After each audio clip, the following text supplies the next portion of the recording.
I've spent a good amount of time trying to look back at different situations that happened or different things that were said to me with different eyes. So much of my childhood was not understanding what was going on. It's been quite the journey of just like acceptance. I have a disorder. My brain does not function, quote unquote, normally. And maybe it's like a really beautiful thing.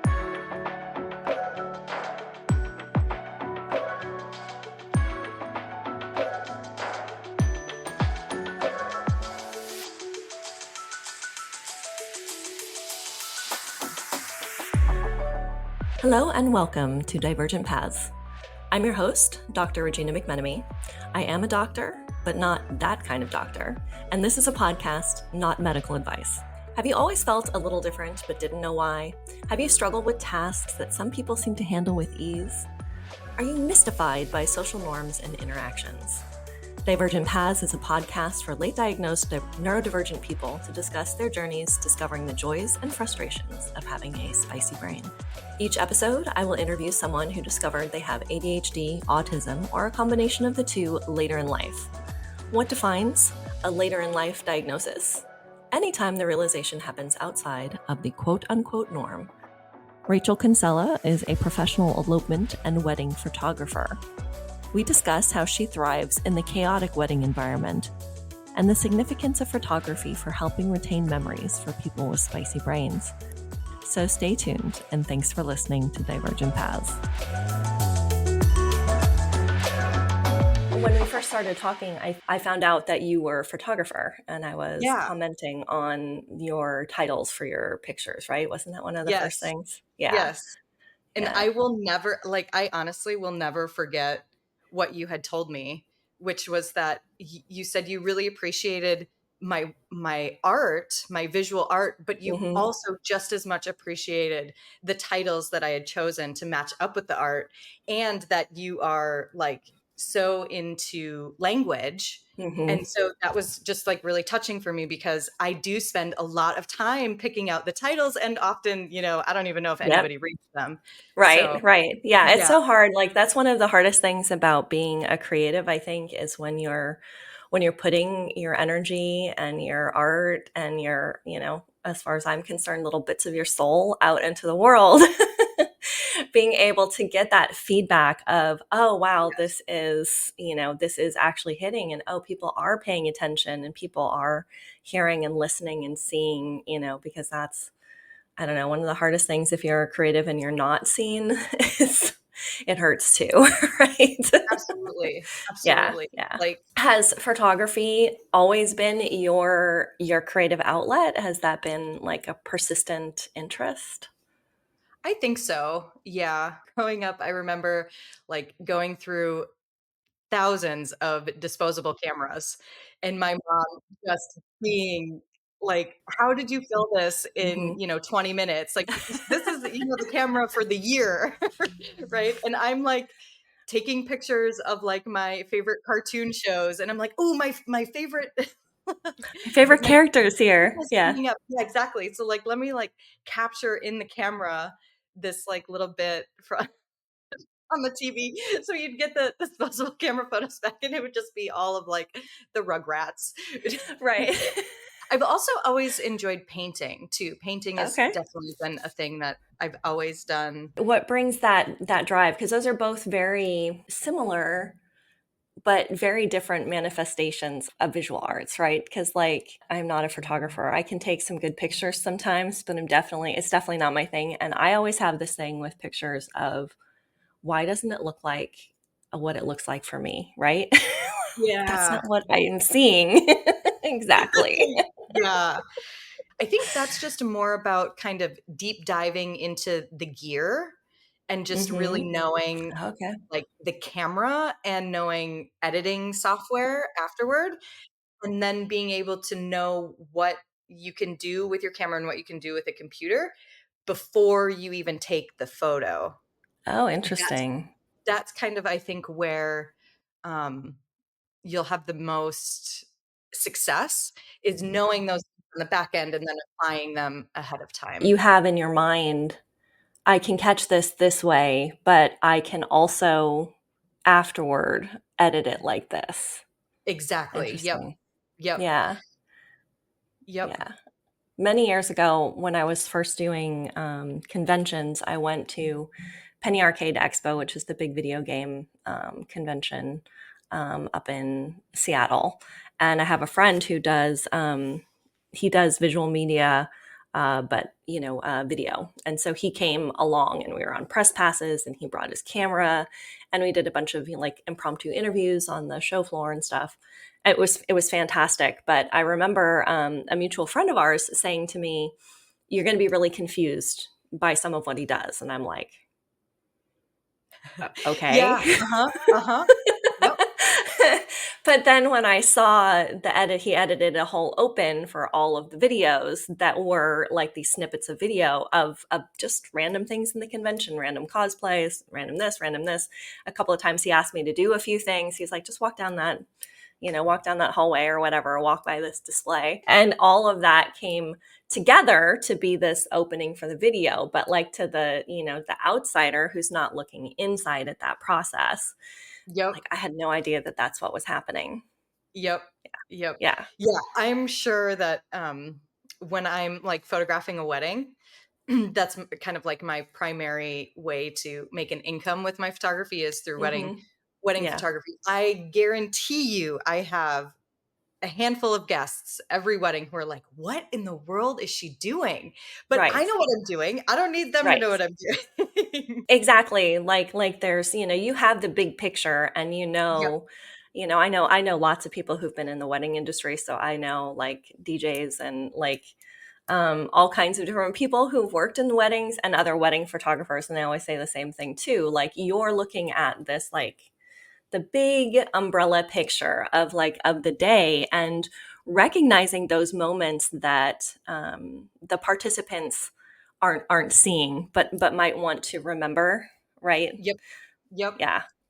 So Yep. my cousin is a photographer, but she only does senior portraits. She won't do weddings because she feels she Sure. can't handle the responsibility Sure. of Yeah. being that Yeah. person. Yeah. And I'm one of those weirdos who like really thrives on that intense pressure Yes. of like you Yes. have to get this. Hmm. I really really excel in those environments and in those moments. So How very wedding spicy photography is brained of perfect you. for me. Yes. Yeah. Well, I mean, because there is that. I mean, it's a stereotype for a reason. There are many of us that like in that pressure cooker environment will have like certain like that focus comes in. If there's a moment where I have like a hyper focus, it is absolutely when I'm photographing a wedding because I am just so in the zone and I love it. I'm paying attention to everything. There's so much going on. Right. When I'm doing senior portraits, I get a little bored to be honest with you. I'm like, I need more. What are the 10 million things I need to be paying attention to? I can't focus on this Right. one thing, which is Yeah. fun. But Yeah, yeah. that's interesting. And it's interesting to think of the difference of the setting. Like I wouldn't have necessarily thought about when it's a senior portrait, you're focusing on one person and it's a different aspect of the creative process.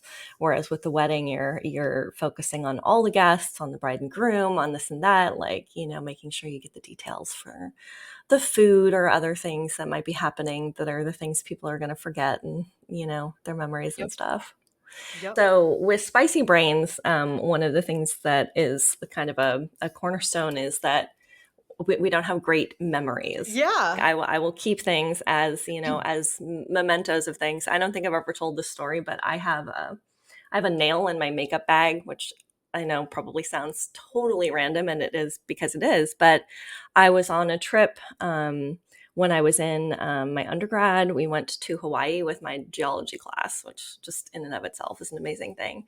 But I met my friend Gretchen on this trip, and for whatever reason, she had a nail with her, and she's like, I don't want you to forget me. And she gave me the nail, and I put it in my makeup bag, and it has been in my makeup bag. I have not talked to her in 20 years, but I still remember Gretchen and what she looks like in that trip because that nail is in my makeup bag. Aw. I right? love that. It's still there. And I have moved makeup bags multiple times and there's still a nail in my makeup bag. Like, Aw. yeah, I just held on to it for that reason. But I'm wondering if like your drive for sort of visual representation is maybe linked to some of this memory and with like being good at weddings, like keeping kind of that perspective in mind. That is so funny that you say that. I was just thinking the last few days about wondering if how much of my extreme like memory loss or lack Mm-hmm. of being able to remember things is Mm-hmm. tied to my ADHD. Because I Mm-hmm. know working memory is a big factor of Yep. ADHD, but in general, like my memory is just so poor. It's like it's embarrassing. Mm-hmm. It's hard. Um, Yeah. Yeah. and it includes things that are personal things. I will Mm-hmm. forget that I've seen a movie. Yeah. I will forget that I've met a person Mm-hmm. more than once. I will Mm-hmm. forget just like I don't know, it's wild. But absolutely photography when I'm photographing, I it's a way to help me remember actually what I'm seeing and what I'm experiencing. So, a lot of times people will say like, "Oh, don't take pictures, like be in the moment." If I'm in the moment, I'll probably forget it. But if I'm living the moment while I'm photographing, and this is just for me, this isn't we also have a massive problem in society where we are over taking pictures of just everything and we aren't living in the moment. This is not to say that, but Right. I do Right. know for myself when I'm photographing, there's a certain like something that helps my brain to remember the experience that I'm having and to be able to have it to look at in the future Mm-hmm. is so precious to me. So I definitely think that you're onto something that yeah, my photography is a way for me to just literally help remember my life Right. experiences. Yeah. Yeah. I love that. I think I'm one of those people who I'm definitely a nostalgia junkie. Like I Mhm. very much hold on to a lot of things because I miss things. Yeah, like But Gretchen's there's an nail. yeah, yeah, exactly. Like yeah, exactly. Gretchen's nail. Like that's it. Like it's the thing. But like I have an app on my phone called Time Hop, which shows you like your pictures from like this day, and Yep, I am like on I don't know an embarrassing number of I haven't missed a day of looking at that app for totally. like 3,000 days or something like that. It's very rare that a day goes by that I don't go through that app. And part of that Yep, is, that my daughter is 10 and, I have been using it for, a number of years because it helps me remember like where she was to look back. Like there were pictures in today's because I've already gone through today's where we were at Target and she was a baby. So she would have been maybe 7 or 8 months old and we had put this turkey hat on her and so it was like these pictures of her in this turkey yeah, hat and it's like I yeah. have no like actual memory of Oh, you have no memory of it. no I Yeah, don't remember yeah, but you have the photo of it. but I have the photo so I know that we did it but I don't like I'm like oh Yeah. wow no persistent memory none of it and for being a mom and watching like how quickly everybody talks all moms say it goes so quick and it really does but when it Yep. goes so quick and you have a bad memory Yeah. like Yeah. those pictures become so much more important and so valuable to be able to look back and say oh we were doing this silly thing on this day right that I Totally. wouldn't have otherwise remembered so Totally, totally. yeah And it's not just the, professional photos that you have done right either, right? It's those day-to-day moments of just being silly, putting on a turkey hat in Target, yep that's exactly yeah. so your diagnosis you said was earlier in life. So tell me a little bit about like Yeah. how your process went for when you got diagnosed. I believe I was 6 years old. Wow. which, Okay. yeah, is very young. Yeah. I was a very, very fidgety child, and I think I still am quite fidgety. So it was like the mid 90s. So it was starting to get more common that girls can have ADHD as well as boys. Yeah. Um, so I was really lucky on that front. But yeah, it was my first grade teacher had mentioned to my parents that she thought that, maybe an evaluation might be a good idea. Mm-hmm. And so my parents were like, oh, yeah, that's like, because my home life was also very chaotic. I was Mm. all over the place with just dysregulation, essentially. So my parents were like, yeah, that's a great idea. Um, and actually, my grandparents um, were really against the idea of having an evaluation done. And my Really? grandparents were um, really they were an active part of my life, so Uh-huh. their opinions like played a big role. Well, yeah. Okay. Um, and so my grandparents were like, "No, she doesn't need an evaluation. She's really smart. Right. There's no Mm-hmm. way she would have ADHD." Mm-hmm. So my parents decided to have the evaluation done anyway, came back exploding with ADHD. Right. And my grandparents continued to kind of like want to say that I Deny didn't it. have it. Yeah, deny Uh-huh. it. So they had me then go in to test, like have an IQ test done to prove that I didn't have ADHD. And But like I'm 6 years old and I had right. no idea. Like, I have my parents are kind of like telling me, yep, it's very apparent. My grandparents are like, no, there's no way. And I think Right. there's a generational aspect There is. Yes. to what was happening to me. Um, Mm-hmm.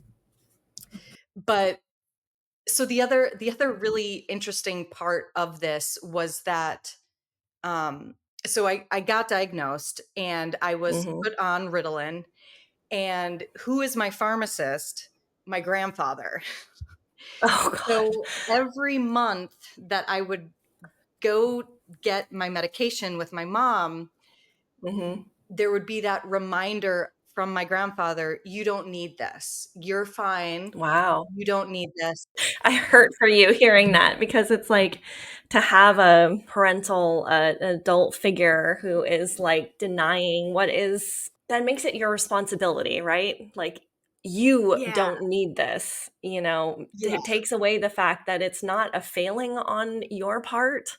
Looking back, when I was at home with my parents, there was no masking that was going on. They saw the true me. Okay, that's great. When I was with my grandparents, there was a lot of masking that went on, which I think is why they were able to so easily dismiss my disorder and not want to accept it.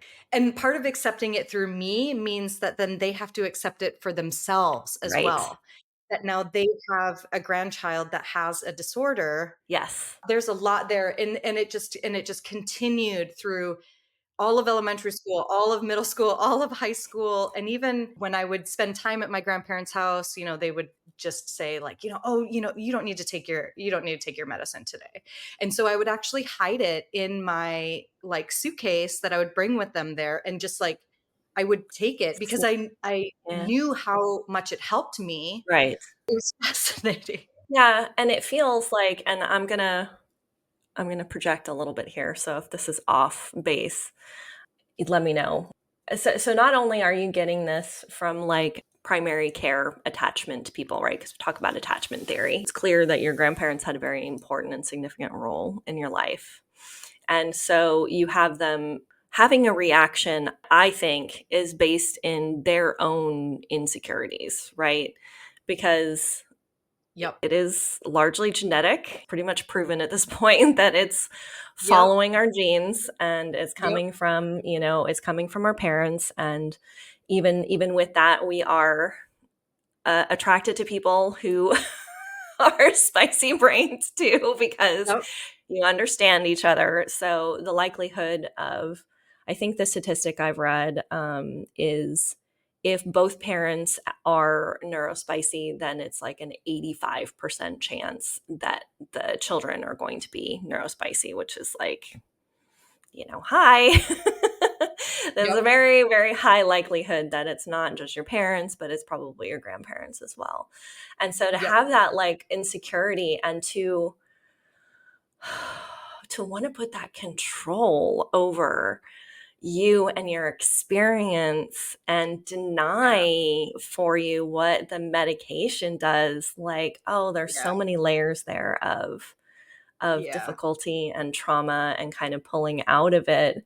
Do you have a sense of like, and I don't know how raw all of this is for you because I'm like, do you have some resolution that you've kind of come to with it? Or is it still something that kind of resonates for you of like, ow, that still hurts? I've spent a good amount of time like trying to look back at different situations that happened or different things that were said Mm-hmm. to me with different eyes, right? And a different heart, to just try to help kind of like understand, because I had Mm-hmm. so much of my childhood was not understanding what was going on in regards to my disorder. Right. Um, and I've also spent it's been quite the journey of just like acceptance of Right. my own acceptance. And I would probably say just honestly within the last like 5, maybe 10 years. I'm 36 now. um I'm really really embracing, like, I have a disorder. My Right. brain does not function, quote unquote, normally. Mm-hmm. And not only is that something that I need to work with, but actually maybe it's like a really beautiful thing. Yes. Maybe it's why, like, I don't I'm a light. I am like a bright light, and I've Yes. got so much energy and I've got so much excitement. And maybe that's not a bad thing. Maybe it's Maybe not a I bad don't thing. need to dim it. Maybe Mm-hmm. I don't need to Yep. mask it, be Yep. like everybody else. And also, I never spent much time actually understanding what are the nuances of ADHD. I Right. know the classics, right? Like, Right. it's really difficult for me to focus. It's really difficult for me to certain things are very organized, other things are very disorganized. Mm-hmm. Um, and then just fidgeting, like I cannot, Right. my hands right now are just moving all over the place, right? I cannot put my hands in my lap. Yep. And then all of my Mhm. my kind of like sensory, um Right. uh, uh, what would you say, sensitivities, my sensory sensitivities, that my clothes, I get really angry with my clothes, and I Yeah. and socks, oh my Really hard. gosh, Oh throw god, them yeah. away. That's my daughter's thing. Socks are the Yeah, struggle. Yep. yeah, and hair in my face. I always Mhm. have my hair pulled back because You don't hair in like my it. Yeah. face, I hate it. Yeah.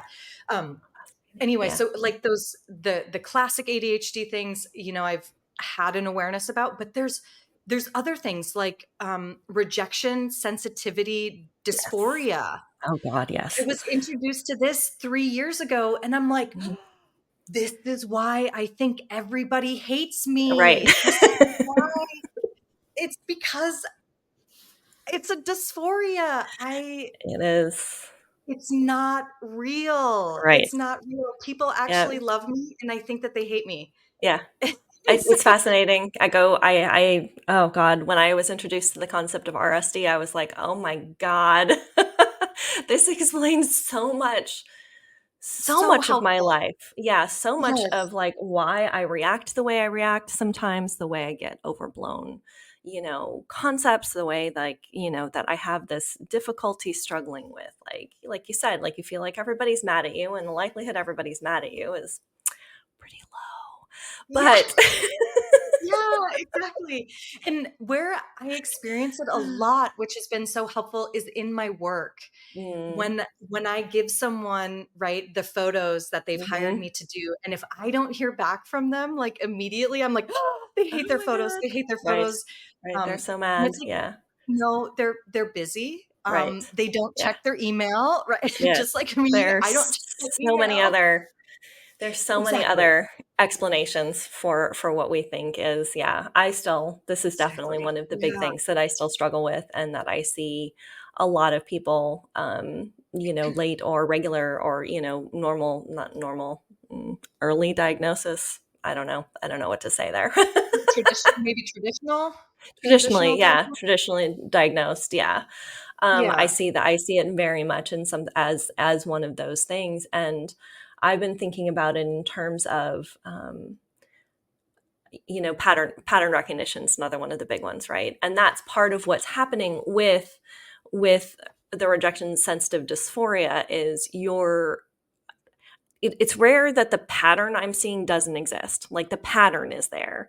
And what I'm starting to Yeah. understand is the meaning I assign to it is not always correct. And Yep. because I went for so long undiagnosed and, not recognizing what this was, I have had a higher level of criticism, of critique, of, um, uh, uh, negative statements made to me about who I am and how I behave and this and that, that are um, that my tendency is to see the bad meanings, right, and to Totally. head there. And because I had anxiety, like I was diagnosed with anxiety, I wasn't diagnosed with ADHD, right? Because Yep. Yep. Been there. Yep. and it's like, oh, well, where is the anxiety coming from now that I'm on stimulants? I know that I could not believe how much my anxiety went away when I started on the stimulants. And it's like, it's fascinating. The physiological nature of some of this has been fascinating. When you start, especially at my age, because I didn't start stimulants until I was 49, um, you know, Mhm. Mhm. heart blood pressure is something they start to watch when you're in your 40s pretty closely, Yep. right? And when Yep. you go on stims, they're like, let us know if your blood pressure, because you're going to have to stop this if your blood pressure goes too high. And it's like, okay, my blood pressure dropped back Oh, down to what it interesting. was when I was in my 30s. Well, because When you're more because regulated. I'm regulated. Because my nervous system is like, oh, this is what we've been missing for so long. So it Yeah. went back down. So I am on medication that they say raises your blood pressure, and it has reduced it because it's something that my body needed and it never really had. And I never really Yep. had this like steady, because I'm on an extended release. So like I have a little bit of Yep. it all day long. And with that extended release came this nervous system regulation that changed fundamental parts of my life, because like I never knew what it was like to be regulated. And some of the Wow. things that I was using to try to make myself feel regulated, like let's say alcohol, for example, I can't drink the Yep. same anymore. I can't drink like I did, because now that I have a regulated nervous system, I see how badly the alcohol dysregulates me. Yeah, touching on the anxiety portion, even Hmm. being on medication, like in my teenage years, they I think I needed to have a switch of medication. I Mm-hmm. started getting very anxious. And so they diagnosed me with anxiety and I started an anxiety med and it wasn't really It working. And doesn't do because I any. was so anxious, I started getting really depressed because Mm, I didn't know why I was so anxious. And yeah, looking back, I'm like, it was my ADHD the whole time. It the whole was time. the whole time because I was so anxious about not fitting into a world that Yep. was designed for not me. Right. Y Yes. you know? Yep. I think that that's really common, right? It's so tricky, right? Because all of these diagnoses, there's so many overlaps. Yeah, And there's so so many different things that could be one thing or yeah, another. Yeah. yeah. Yep. And you've Yeah. only got so much time in the evaluation period or excuse me, or, Okay. talking to your doctor. Um, it makes sense that there's also a lot of, misdiagnoses that happen. Right. Oh, But absolutely. yeah, for anyone who is considering, if they have ADHD and if they're also suffering from anxiety, um, I think it's important to really look at the ADHD and see what might be causing anxious thoughts within that Within that. space Yeah. first. Looking at Yeah. that first, because just having the proper medication might take care of all of your anxieties. That's the rub, I think, right? Because a lot of people, especially a lot of assigned female at birth people, right, who are struggling with all of the other things that go along with ADHD, and um, and the correlation between what happens to your dopamine production as you enter into perimenopause, and your estrogen starts dropping, and your Yep. estrogen levels are related. Like estrogen helps regulate your dopamine, so like ovaries and a uterus tend to make things significantly more complicated for our spicy brains as well because Yep. it's like, Yep. yeah. That's another fascinating thing is just, I would say, within the last like 5 years, I've really started looking at exactly the hormone Hmm. fluctuations throughout the month and Hmm. how that Yep. plays a role in my mental health. And Yep. holy cow, if somebody would have talked to me about that 20 years ago instead of 5 years ago, wow, we would have had just a breakthrough. Like, by the way, day 20, you are going to be really, really angry. Right, exactly, and you're gonna, your focus is going to dip through the month, and Plummet. your Yeah. your ability to get things done is linked to, to where you are in your cycle, because you're not gonna have as much dopamine, and it's gonna ramp up here, and you're gonna have this kind of, yeah, there's so many different pieces involved, and sadly, because, I just saw a TikTok the other day that was like, oh, this is what it was like being a girl having autism in the 90s. And Oh, then she's like, just kidding. They didn't think girls could have autism in the 90s. Like, yep.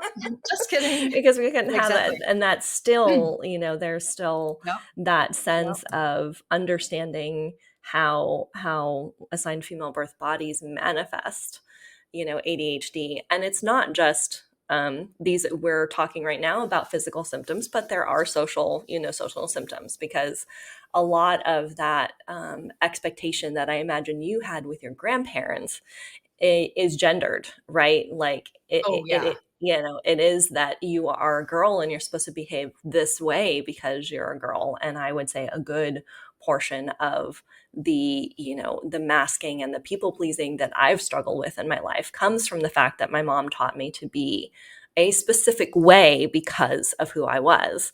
And I always used to fight with her because, of course, I've been studying gender. That's one of my special interests that has, persisted through most of my life.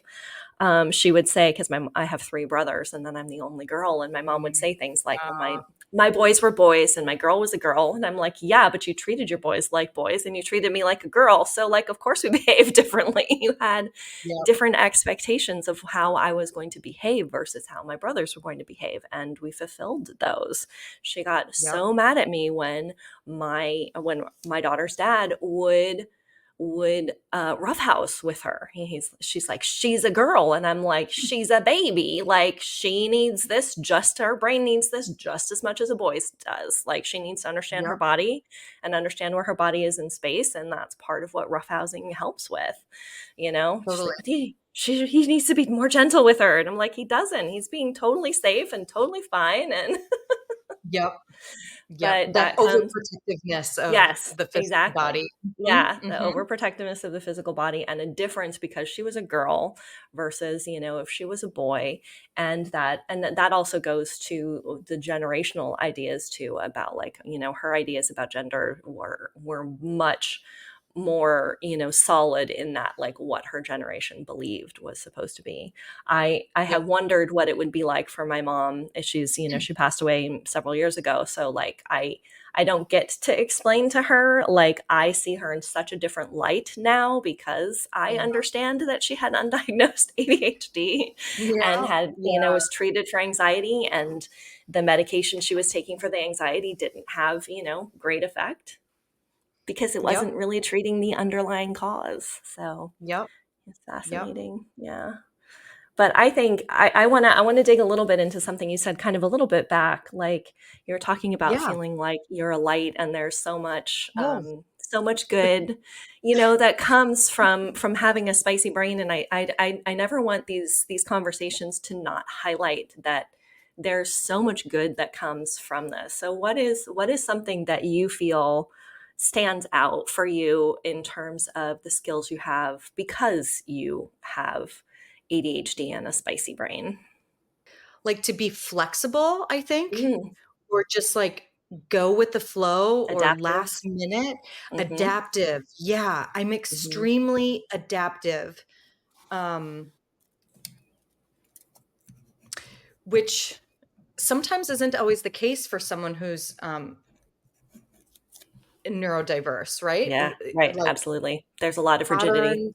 Yeah, exactly. Mhm. Our um and while sometimes I definitely know the importance of schedules and rigidness, but I am like I love gosh, I'm just struggling with my words right now. Okay. Yeah, just like going with the flow. Like I don't know. Every time so like I've just been realizing like when I make like a plan, like, okay, this is what I'm gonna do, this is how it's gonna happen. It just doesn't work that way. And so I need to just let it go. And then Right. I'm like, Yeah. this is what I actually want anyway. Right. Um, I'm the kind of person who, if every day looks exactly the same, I am bored out of my mind. Right. Although it's so tricky, right? Because routine is really important for someone with ADHD because that's all that you have because you don't have like patterns, right? Right. So, Yeah. like, I'm a runner. I can take running as my example. I do not run at the same time or even close to the same time every day. I just like run when I'm like, okay, time to run. Right. Like it's time to be um, physical now because I know this is going to help my brain work lit, or even not. Like you're just like yeah, clued in and you're like, yeah, I'm that way. I don't run yeah, and walk, but like I'm the same way. I can't. I know people who are like, "Oh, I get up and I go walk." And I'm like, "Good for you. I'm glad yeah, that works yeah, for you." But I yeah, have to get to the point where I'm like, "Okay, my brain and my body are ready to walk now." And it's a yeah, different process. I yeah. like to think I have a hard time with routines as well. I don't follow like loosely. I Hmm. have been trying to reframe some of that for myself in terms of rituals. Like, okay, let's cuz I'm really bad about like taking care of my physical body a lot. Me too. A Me lot of the too. time, right? Like Me too. I need to wash my face. I need it, I need to, Mhm, and especially around food. And the people who are closest mhm. to me are very hyper aware of, like, okay, like I saw a friend the other day, and when they left, they said, "Don't forget to eat." And I was like, Yeah. "How did you know I was going to do that?" And I was like, "Remember that pattern Uh-huh. recognition you were talking about? You're not the only one with it." Like. Mhm.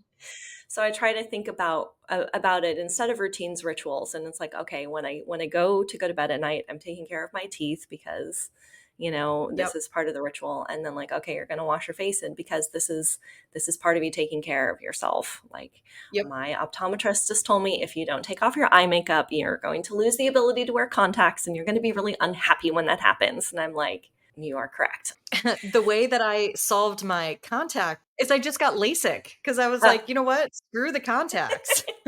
I'm just going to take care of this So I saved surgically. up my Yeah. money. There are ways to deal with this now. I'm gonna Hmm. I'm gonna do it. Right. Um, And that's where, we talk about the ADHD tax, right? Like I struggle with wasting food a lot of the time because I won't know at the store when I want to eat, right? And I will buy Yep, things and then I'll be like, oh crap, I forgot to cook this and now it's bad, right? yep, yep, So I'm trying to change good portions of my life to avoid the ADHD tax. But there are also things like that we don't talk about in terms of like, I lost my keys the other day, and I almost never misplace my keys. Mhm. But I took them out of where they normally are and I put them in a different place. And in a way I don't put Yep. them. And I swear I checked the pocket where I thought they were and I could not find them there. And 4 days later, they were in that pocket. Like sometimes sometimes it has to be like the universe just like moving things and messing with you. Cause I'm like, how did I check this pocket and not know that they were here 4 days ago when I Yep. only thought to check at them again? But I think about like one of the things that helped me not misplace my keys was the fact that I now have a car that has keyless entry, which is like the Ah, best thing for my ah, ADHD that has ever existed because I do not have to yep, get the key out in order to make the yep, car function. And that was a yep. game changer. And I have another one that's an expensive fix. Like LASIK it's an expensive fix, right? Too. I Yeah, mean, I although was a gonna lifetime say, of contact, yeah. yeah, that's a Yeah. that's a very, like, privileged thing for me to Mhm. say. I Yeah. will say I used how I was able to afford that is I used the what I ca the stimulus money that we Oh, got. yeah. I was Yeah. like, because I wasn't expecting to receive that money, and I was like, "I'm gonna just I have wanted to do this thing for Mhm. so long, and so here's this We're lump gonna sum do of this. money that Yeah. I was not expecting," We're so gonna that's how I take did yep. that, but, yeah, I Yeah. definitely realize that that's a very, like, Mhm. privileged thing to say, but if you are in a Exactly. position where you can afford it, wow, like, Yeah. what a thing to not have to worry about your Yep. contacts anymore, like, for Yeah. an ADHD person, like, whoa. Right, yeah, exactly. It's literally life-changing, Yeah. right? Like, Yep. anyway, Yeah. um, No, absolutely, and yeah, that's kind of what I was trying to get to is, like, all of those, like, life-changing ADHD yeah, accommodations, that I yeah, was making to my life before I knew I had ADHD. The yeah. keyless entry in my car. Yep. My washing machine has something called a fan fresh setting where I can run a Oh. load and it will run a fan and periodically tumble my wet clothes so Yeah. that it doesn't get that funky smell when you forget to switch Yep, that one in particular saves yep. so much time and so much effort and so much energy. But like the only reason why I got that was because we needed a new washing machine and I didn't even know, like I didn't know to go look for that, like, oh, this is going to help you with this thing for this undiagnosed disability that you have. Yep, You know? yep. And so it is those things that do tend to be more expensive. And so I'm in the It's process true. of Yep. trying to reframe the ADHD tax, not just to be, the vegetables that are rotting in my fridge that I forgot to cook, but also that like, surgeries of, other things of, car, keyless entry, whatever it is, it takes a certain amount of money and a certain amount of privilege. And that's where, because I For struggled sure, with calling it, for like you sure. said, recognizing and accepting that it's a disorder, that it's a disability, that this isn't some like little flighty thing that I can just fix with a planner, like Yep. people want to Yeah, right. suggest to you. Yeah. Can't you just, like, make a to-do list, you Right. know? Can't you just check things off your to-do list? And I'm like, no, I forget the to-do list exists. Like, I know that's, I sat down at my desk here and I'm like, oh, I wrote out all these things I was supposed to do this week. I didn't get to any of Here that. they are. Right. Yeah. Yep. Yeah. Yep. So I do think Exactly. that there's a lot of that and it's a little heartening for me to know that you got diagnosed early and you're Mm, still at this point in your life mm. where, you know, even with that knowledge at that age, you're still coming to that acceptance doesn't happen just because of the diagnosis, or the understanding or the depth of understanding doesn't necessarily come from the diagnosis if it does come earlier in life. That's a very individualistic thing, right? Hmm. But yeah, definitely for myself, accepting my disorder has definitely been a theme my whole life, Hmm. and it's just a journey, it's Yep. just Yep. it's still um it's still your divergent path. yep. Thank you so much for coming and chatting with me today. I've really enjoyed our conversation. Would you like our listeners to check out your photography or any of your other sort of online interests? Let them know where to find you. Yeah, totally. My photography website is rachelconsellaphotography.com. I'm a wedding photographer, but I also sell landscape prints. So there's a section on my Beautiful. website for landscape photos. Yeah. Or you can find me on Instagram at Rachel Konsella. Sweet. Thank you so much for joining us. I really appreciate you sharing your divergent path and your spicy brain. Yeah, thank you so much for having me. It's been great to be here.